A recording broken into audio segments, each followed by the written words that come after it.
मैं आज हरिद्वार में 2 ऐसे बच्चों से आपको मिलाने आया हूँ जो कि एक सरकारी स्कूल में पढ़ते हैं और उनके पिताजी टीचर हैं और एक मीडियम परिवार से आते हैं और आपको मैं बता दूँ कि ये दोनों बच्चे जो है वेदों के ज्ञाता हैं या यूँ कहें कि वेदा बॉय हैं ये।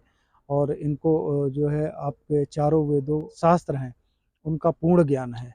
तो हम आज आप सबको मिलाने आए हैं। हमारे साथ हैं देवांश, जिनकी देवांश क्या एज है आपकी? 10 वर्ष। कौन से क्लास में पढ़ते हैं आप? मैं पंचम कक्षा में पढ़ता हूँ। तो ये देवांश है जिनकी एज मात्र 10 साल है और ये 5वीं क्लास में पढ़ते हैं। वहीं हमारे साथ हैं दीप्ति। दीप्ति आपकी क्या एज है? 9 वर्ष। कौन से क्लास में पढ़ती हैं? चतुर्थ कक्षा में।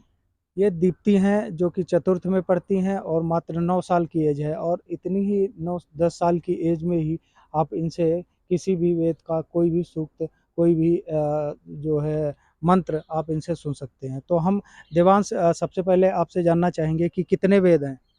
वेद 4 हैं। 4 वेदों में कौन-कौन से वेद हैं? ऋग्वेद, यजुर्वेद, सामवेद और अथर्ववेद। देवांश हम आपसे चाहेंगे कि चारों वेदों से कुछ ना कुछ जो है आप सुनाइए। पहले मैं आपको ऋग्वेद का सुनाऊंगा। ओम संगच्छध्वं संवदध्वं संभो वनांसि जानतां देवा भागं यथा पूर्वे समजनानाम् उपासते।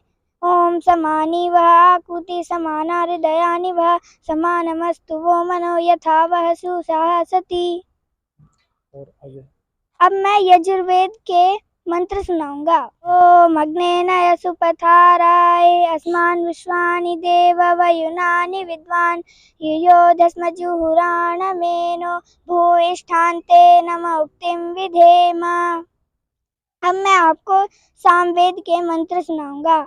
ओम अग्न आयाहि वीतये गृणानो हव्यदातये निहोता सत्सि बर्हिषि। ओम त्वमग्ने यज्ञानां होता विश्वेषां हितः देवेभिर्मानुषे जने। ओम अग्निं दूतं ऋणीमहे होतारं विश्ववेदसं अस्य यज्ञस्य शुक्रतुम्। अब मैं आपको अथर्ववेद के मंत्र सुनाऊंगा। ओम ये त्रिसप्ताह पर्यन्ति विश्वारूपाणि बिभ्रत वाचस्पतिर्बला तेषां तन्वो अद्य दधातु मे। हाँ, तो ये चारों वेदों से देवांश ने हमें सुनाया। और देवांश और क्या आता है आपको, और क्या सुना सकते हैं आप? गीता भी आती है, योग दर्शन भी आता है और नीति शतकम भी आती है। मैं चाहूँगा गीता से कोई 1-2 श्लोक सुनाइए। अथ गीता महात्म्यं गीताशास्त्रमिदं पुण्यं यः पठेत् प्रयतः पुमान् विष्णोपदं वाप्नोति भयशोकादिवर्जितः। गीताध्ययनशीलस्य प्राणायामपरस्य च नैव सन्ति पापानि पूर्वजन्मकृतानि च। भारतामृत सर्वस्वं विष्णोर्भक्त्यात् विनिश्चितं। गीता गंगा उदकं पीत्वा पुनर्जन्म न विद्यते। सर्वोपनिषदो गावो दुग्धा गोपालनंदन पार्थो वत्स सुधीर भोक्ता दुग्धम गीतामृतम महत्। तो ये थे देवांश हमारे साथ। दीप्ति से भी हम कुछ जानते हैं। दीप्ति आप क्या सुनाएंगे? सामवेद। जी सुनाइए। ओम अग्नायाहि वीतये गृणानो हव्यदातये निहोता सत्सि बर्हिषि।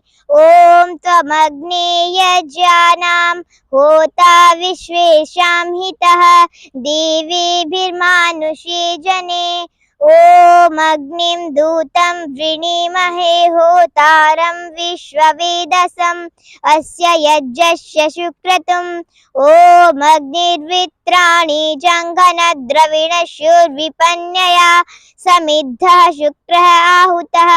ओम पृष्ठं वो अतिथिं स्तुसे मित्रमिव प्रियम् अग्नेरथं नैवेद्यम्।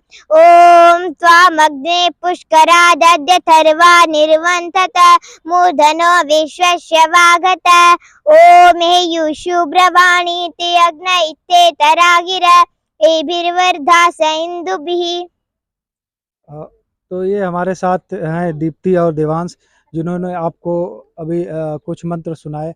मैं आपको बता दूं कि आप इनसे कोई भी मंत्र सुन सकते हैं। हमारे साथ इनकी माताजी भी हैं, हम इनसे भी जानेंगे कितना मुश्किल होता है माताजी, जबकि आपको घर के भी काम करने होते हैं और उन सब काम करने के बाद आपने जो इतना अच्छे से इनको ये सब चीज़ें सिखाई, क्या कहना चाहेंगे?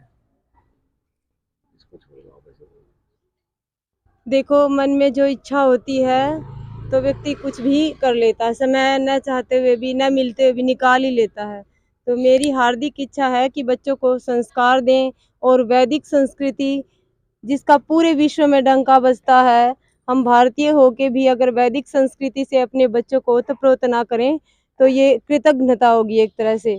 तो हमारे ऋषि मुनियों के प्रति आभारी रहते हुए हमें अपने बच्चों को संस्कारित करना चाहिए और अपने वैदिक ग्रंथों की नॉलेज उनको बहुत अच्छे से देनी चाहिए और वैदिक संस्कृति के भक्त बनाना चाहिए। आज देखिए, वर्तमान में सभी पाश्चात्य देश भी हमारी संस्कृति की तरफ आकर्षित हो रहे हैं और हमारे देश के लोग पाश्चात्य का अनुकरण करने में लगे हुए हैं। तो जो संस्कृति हमें सम्मान, पद, प्रतिष्ठा, यश, कीर्ति सब दिलाती है, तो मेरी हार्दिक इच्छा है ये बच्चे कुछ भी बने, लेकिन सबसे पहले ये अच्छे इंसान बने, वैदिक संस्कृति के भक्त बने। और मैं ये सब इनको खेल खेल में ही सिखाती हूँ। कोई दबाव नहीं दिया जाता, कोई अलग से पढ़ने के लिए नहीं बिठाया जाता। ये मेरे साथ खेलते हैं और खेल खेल में ही। हमारे साथ देवांश के पिताजी हैं डॉक्टर भारत वेदालंकार जी, जो कि प्रोफेसर हैं गुरुकुल कांगड़ी यूनिवर्सिटी में। डॉक्टर साहब, क्या कहेंगे, कैसे आपने बच्चों को इतना अच्छा ट्रेंड किया? मैं दर्शन का प्रोफेसर, यहाँ पर असिस्टेंट प्रोफेसर इस समय गुरु कांगड़ी विश्वविद्यालय में यहाँ पर 2017 से नियुक्त हूँ। मैं एक आज के समाज में एक आदर्श प्रस्तुत करना चाहता हूँ कि आज भी जो लोग ये सोचते हैं कि आज केवल पाश्चात्य संस्कृति ही आगे बढ़ रही है या इसकी तरफ लोग बढ़ करके ही उन्नति कर सकते हैं, तो उसमें अपने बच्चों को मैं भारतीय संस्कृति के आधार पर तैयार करके ये समाज को एक दिशा देना चाहता हूँ कि आज भी हमारी भारतीय संस्कृति जीवित है और भारतीय परंपरा जीवित है और इसके आधार पर भी हम आगे बढ़ करके इन बच्चों को दिखाएंगे। और ये बच्चे हमारे मेरी पत्नी, मैं भी गुरुकुल का पढ़ा हुआ हूँ, गुरु कांगड़ी विश्वविद्यालय से मैंने अध्ययन किया, वेदालंकार हूँ मैं, और मेरी पत्नी भी व्याकरणाचार्य हैं। उन्होंने व्याकरण के शुद्ध उच्चारण के साथ में इन्होंने संस्कृत के आधार पर अष्टाध्यायी इनको याद करवाया, भगवद गीता भी याद करवाया, वेदों के मंत्र शुद्ध उच्चारण करना, और साथ में भगवद गीता और जो श्लोक हैं वो भी छंद के रूप में भर्तृहरि के नीति शतक के श्लोक, वैराग्य शतक के श्लोक, वो जो है हम दोनों मिलकर के इनको तैयार कराते हैं। मैं तो समय कम दे पाता हूं क्योंकि मैं विश्वविद्यालय की सेवा में, सरकारी सेवा में आ जाता हूं, लेकिन इसके अतिरिक्त जो है योग्य होते हुए भी इन्होंने बच्चों के निर्माण के लिए घर पर रहना स्वीकार किया कि मैंने कहा कि अगर बाहर से आप बाहर तो तैयार करेंगे लेकिन हमारे बच्चे योग्य नहीं बन पाएंगे, तो हमारी जो गृहस्थी की जो सबसे बड़ी संपत्ति है वो संतति होती है, प्रजा होती है अपनी।